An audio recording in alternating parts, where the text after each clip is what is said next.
헌정사상 초유의 통합진보당 해산 청구 사건을 심리해 오신 헌법재판관님을 비롯한 헌법재판소 관계자들의 노고에 감사드립니다. 민주주의를 지켜야 한다는 절박한 마음으로 이 재판을 지켜보신 분들과 어려움을 이기고 법정 안팎에서 진실과 정의를 말해주신 분들께 특별한 고마움을 전합니다. 정치에 들어서기 전 저는 여러 번 청구인 대리인의 위치에서 헌법재판소에 위헌적 현실을 바로잡아 주실 것을 요청드렸고 이 요청이 받아들여진 경험을 갖고 있습니다. 6월 민주항쟁의 성과인 우리 헌법을 법전 속에서 일으켜 세워 눈앞에 현실로 만들어낼 수 있다는 것, 법률가인 저에게는 이것이 최고의 보람이고 자긍심이었습니다.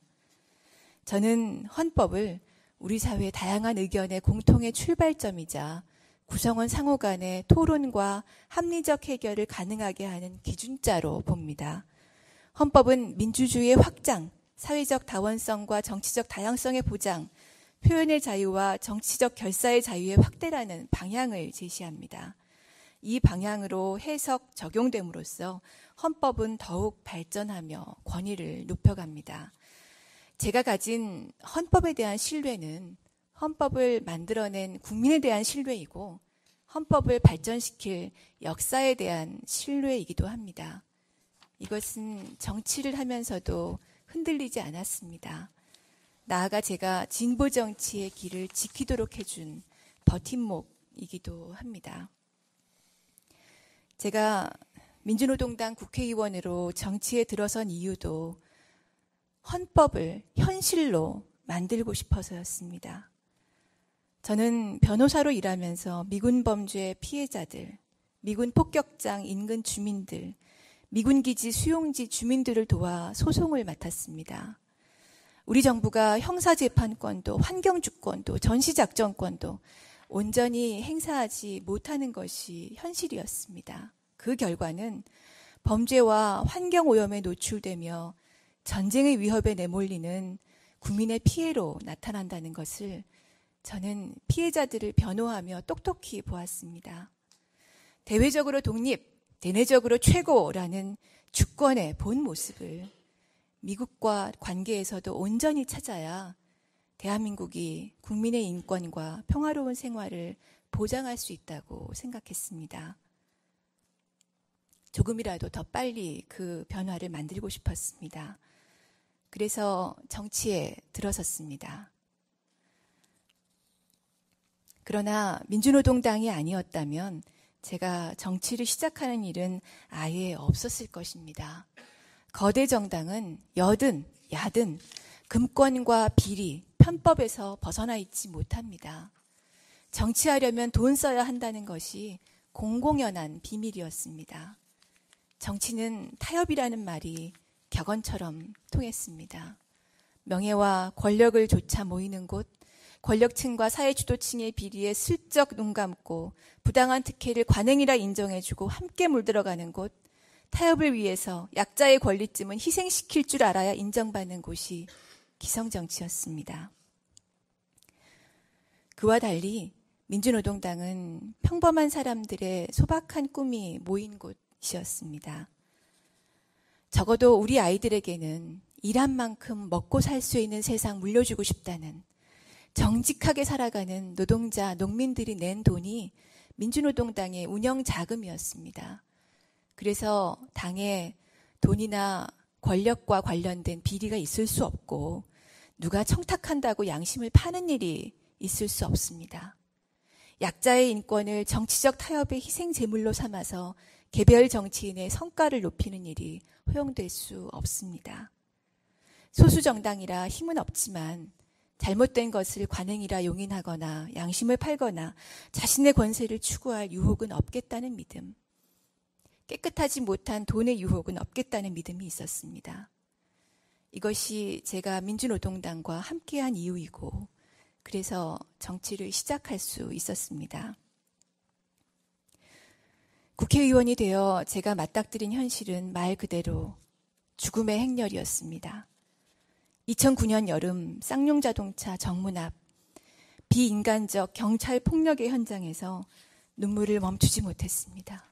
지금까지 6년 동안 25명의 쌍용차 노동자와 가족들이 정리해고로 내쫓겨 절망으로 죽어갔습니다.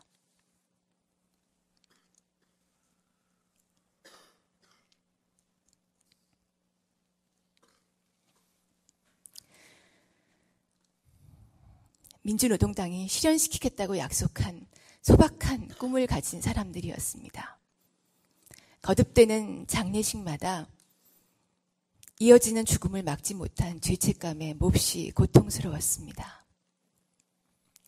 대한민국의 주권은 국민에게 있고 모든 권력은 국민으로부터 나온다는 헌법 제1조 2항은 노동자라는 이유로, 비정규직이라는 이유로, 빨갱이라는 이유로 온갖 배제와 소외, 차별이 버젓이 벌어지는 사회에서는 공문구에 지나지 않았습니다. 누구도 절망으로 죽지 않는 세상을 만들고 싶었습니다. 삶을 선택할 희망의 근거를 만들고 싶었습니다. 정책 이전에, 공약 이전에 생사의 문제였기에 더 절실했습니다. 하지만 민주노동당으로는 힘이 모자랐습니다. 고루하고 거친 운동권 정당이라는 시선을 받아서는 극소수 세력으로 남을 수밖에 없고, 그래서는 옳은 말을 할 수는 있지만 현실을 바꿀 수는 없었습니다. 현실 정치에서 국민의 지지를 받아야 했습니다. 갈라진 진보 정당을 통합시키고 더 폭을 넓혀야 한다고 판단해 통합을 추진했습니다. 우여곡절을 거쳐 통합진보당을 만든 뒤 노동자들이 일하는 현장, 컨베이어 벨트를 타고 일일이 지지를 호소했습니다. 눈 돌릴 겨를도 없이 일하던 노동자가 제 손을 잡아주려고 장갑을 벗는 5초의 시간, 가장 뿌듯했습니다. 함께 살자, 인간답게 살고 싶다는 절실하고 소박한 꿈을 가진 사람들이 민주노동당과 진보당을 만들고 지탱해 왔습니다. 이들의 꿈의 바탕에는 못 배우고 가진 것 없어도 빨갱이라고 손가락질을 받아도 국민 모두가 다 같은 대한민국의 주인이라는 헌법 정신이 있습니다. 비정규직의 굴레, 분단의 색깔론에도 굽힘없이 모두가 주인이 되는 세상을 만들려는 이들을 저는 헌법 실현의 주역으로 존중합니다. 제가 어려움 속에서도 민주노동당과 진보당을 지켜온 이유는 헌법을 실현시키려 애써온 법률가로서 저의 자긍심을 정치의 영역에서도 온전히 지키는 것은 이 당을 통해서만 가능했기 때문입니다. 영상에서 보신 것처럼 진보당은 한국 정치에서 소외되었던 사람들에게 있어 꿈을 실현할 통로이고 소망의 집결체입니다. 그렇기 때문에 정부의 진보당 해산 청구는 진보당의 존립이나 의원들의 지위를 좌우하는 데 그치는 것이 아닙니다. 진보당 해산 청구는 진보당에 투표하면서 자신들도 대한민국의 주인이 되기를 바랬던 노동자, 농민, 서민들의 정치적 의사표현의 권리와 투표의 권리를 완전히 빼앗겠다는 것입니다. 진보당 해산 결정은 진보당을 통해 실현되어 온 국민 각자의 정치적 기본권을 본질적으로 침해하게 된다는 점을 재판관님들께서 더욱 신중히 고려하여 주시기 바랍니다.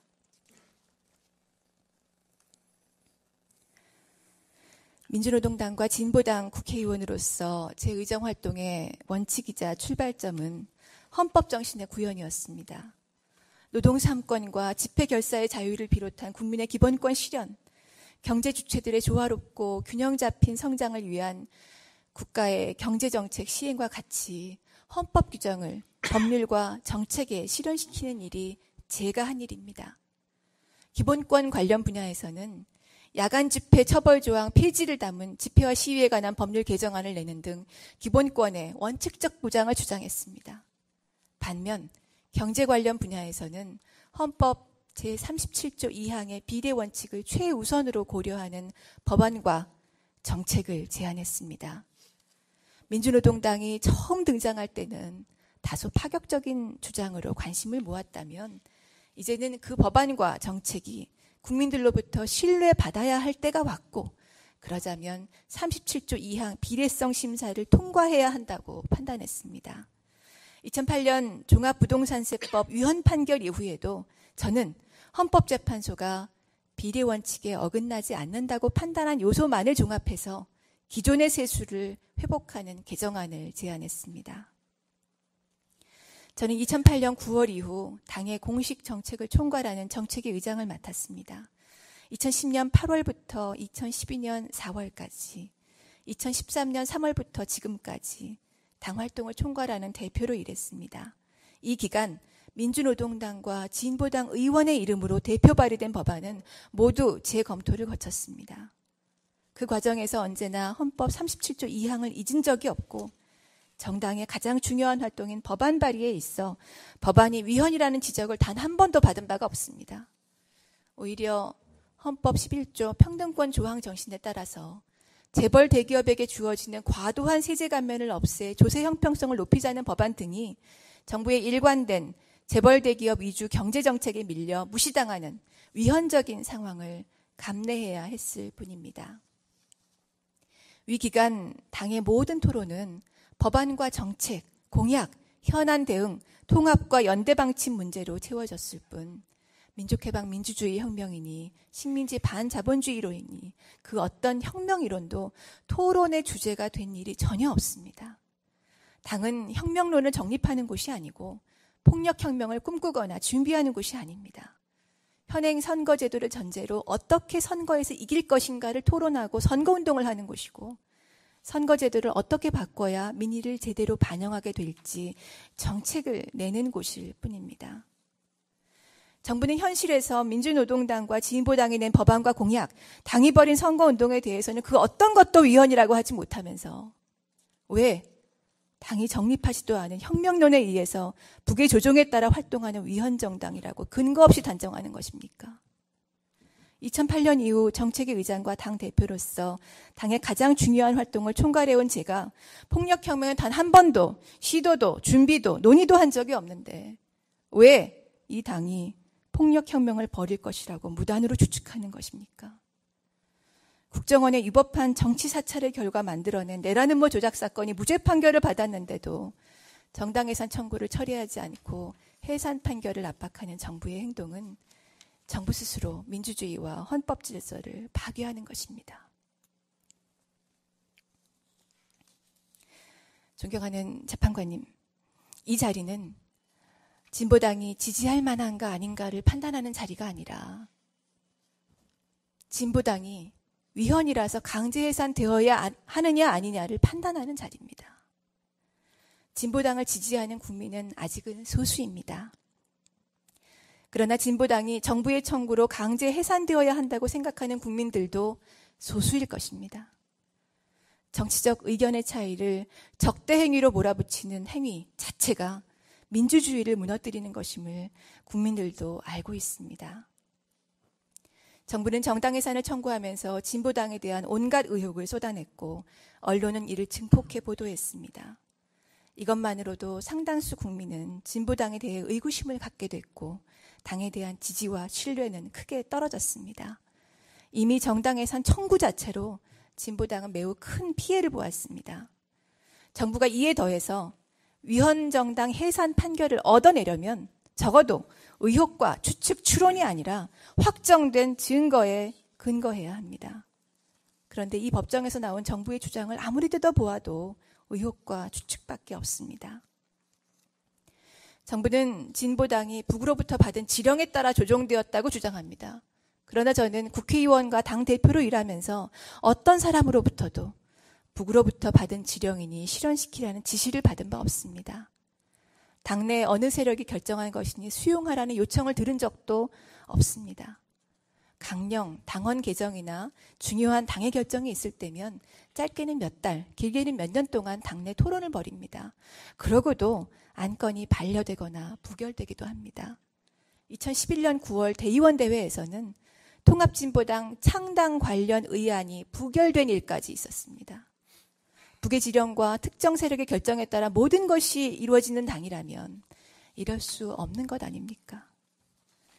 진보당이 일부 민혁당 잔존 세력에 조종되는 정당이라는 정부 주장은 사실과 전혀 다릅니다. 오랜 당 활동가들로 구성된 의결기구의 권한이 집중되는 문제를 극복하기 위해서 한국 정당 사상 유일하게 당원 누구나가 참여해서 당의 정책과 앞날을 토론하는 정책당대회를 7년째 이어오는 곳이 민주노동당이고 진보당입니다. 그러고도 늘 당내 소통이 부족하고 당 지도부가 일방적이라는 비판이 나오고 신입당원과 평당원의 참여를 높이기 위해 대의원 추첨제 도입을 검토하기로 하는 등 계속 새로운 소통 방법을 모색하고 있습니다.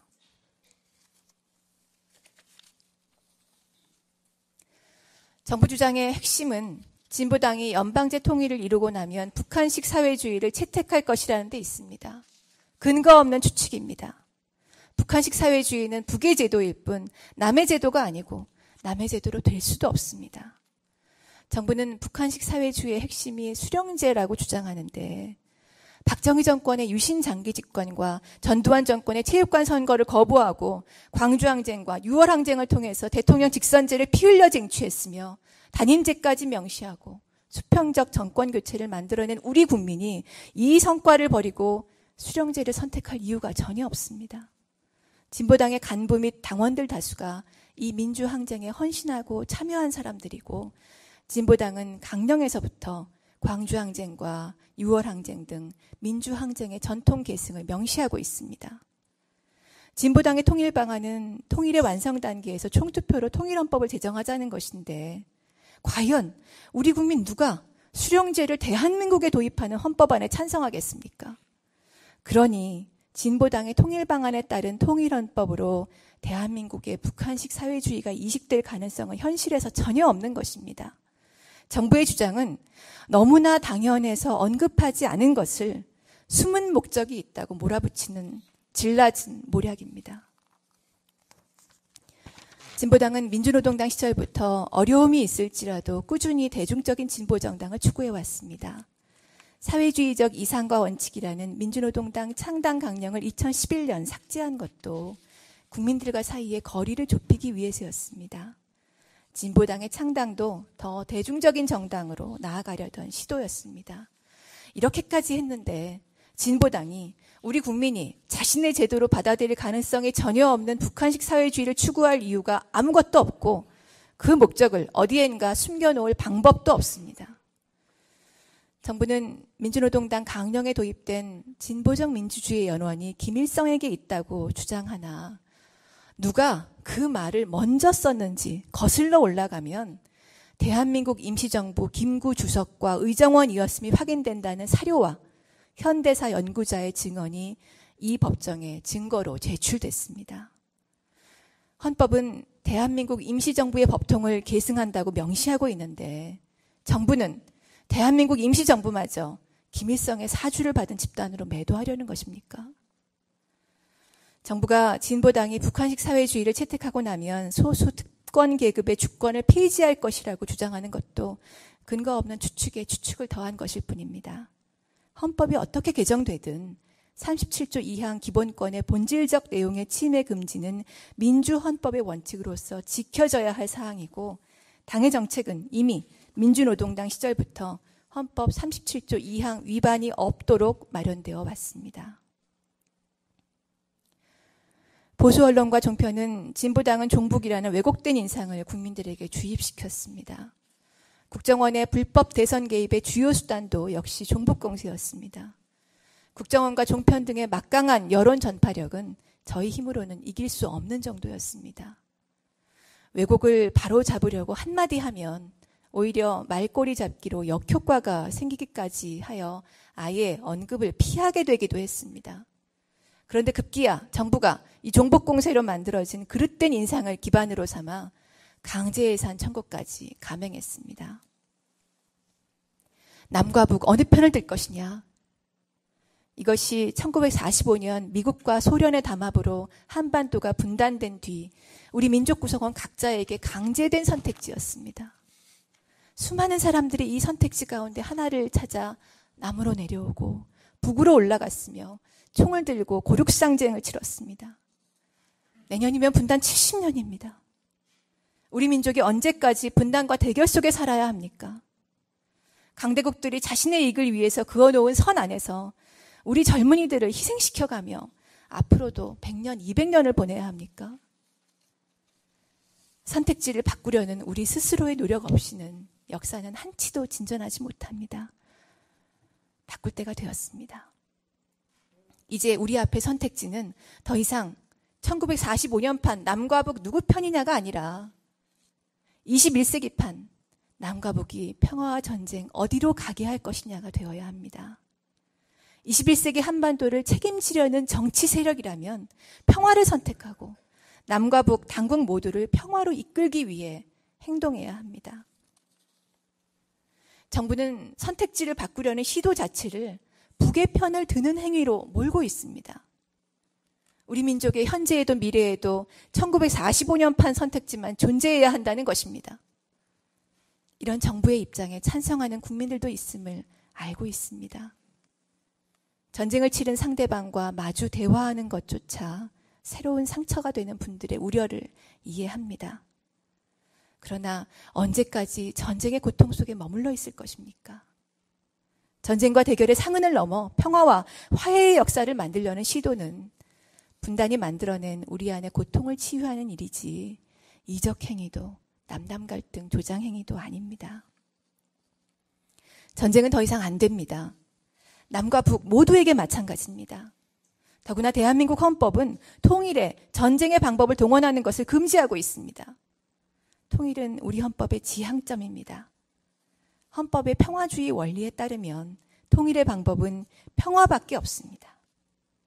전쟁이 아니라 평화를, 충돌이 아니라 대화를 요구한 저의 어떤 말이 헌법에 위반된 것입니까? 북에 대해 저는 평화 공존의 원칙을 견지해 왔습니다. 당을 대표하여 한반도의 군사적 충돌을 일으키는 행위에 대해서 모두 비판했고 남과 북 당국, 미국에 모두 중단을 요청했습니다. 민주노동당 대표가 되고 나서 처음으로 연 최고위원회에서 한 모두 발언이 북의 공격 행위를 비판한 것입니다. 2013년 4월 전쟁 위기 시에도 역시 진보당의 대표로서 일관되게 북의 미사일 발사 중단과 한미 군사훈련 중단을 요구했고 우리 당국이 대화를 제안했을 때 잘한 일이라고 환영했고 돕겠다고 천명했습니다. 진보당은 한반도 비핵화를 강령에서 명시하고 있습니다.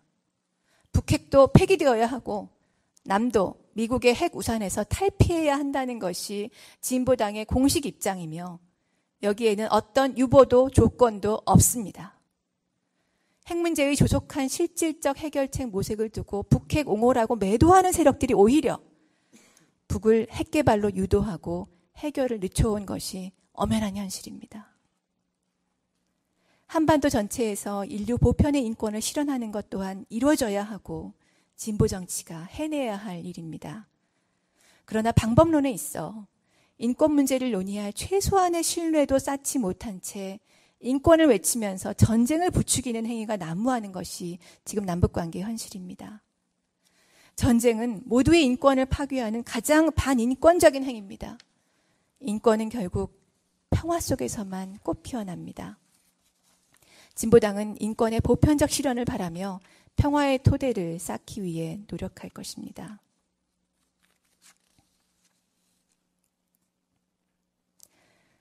진보당은 분당을 거치며 큰 어려움을 겪어왔습니다.